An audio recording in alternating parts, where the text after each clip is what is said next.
काश्मीरमधील पहलगाम येथील अमानुष घटनेचा निषेध नोंदवण्यासाठी परभणी शहरात आज विविध संघटनांच्या वतीने बंदचे आवाहन। या बंदला जिल्ह्यातील मुस्लिम व्यापाऱ्यांनी जाहीर केला पाठिंबा। स्वयंस्फूर्तीने बंद ठेवणार आपली प्रतिष्ठाने।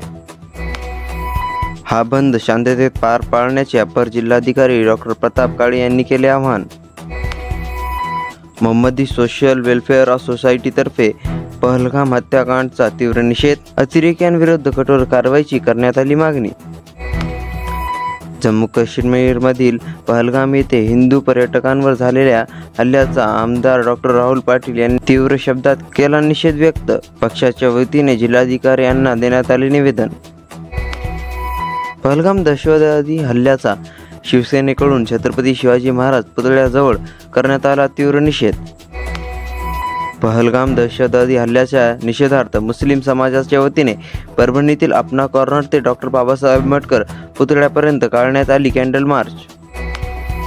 शहरातील रेल्वे स्थानकासमोरील इलेक्ट्रॉनिक साहित्याच्या दुकानाला लागली भीषण आग। अंदाजे 15 लाखाचे झाले नुकसान। पहलगाम दहशतवादी हल्ल्याचा मानवत तालुका मुस्लिम समाजाकडून करण्यात आला तीव्र निषेध व्यक्त। पहलगाम येथे पर्यटकांवर झालेल्या आतंकवादी हल्ल्याच्या निषेधार्थ सेलू येथील मुस्लिम बांधवांच्या वतीने क्रांती चौकापासून कॅन्डल मार्च काढून करण्यात आला निषेध व्यक्त। जोडपरळी येथे डॉक्टर बाबासाहेब आंबेडकर यांची जयंती उत्साहात संपन्न। अपना कॉर्नर ते जम्मू कॉलनी ते कॅनॉल पर्यंत पांदन नाल्याची सफाई करून नागरिकांच्या आरोग्याचे संरक्षण करा। जय हो बहुउद्देशीय सेवाभावी संस्थेचे मनपा आयुक्त यांना निवेदन। शहरातील स्त्री रुग्णालयाच्या प्रवेशद्वारासमोर मोठा खड्डा झाल्यामुळे त्यात साचत आहे घाण पाणी। दररोज होत आहेत लहान मोठे अपघात। रुग्णांना ये-जा करण्यासाठी होत आहे त्रास।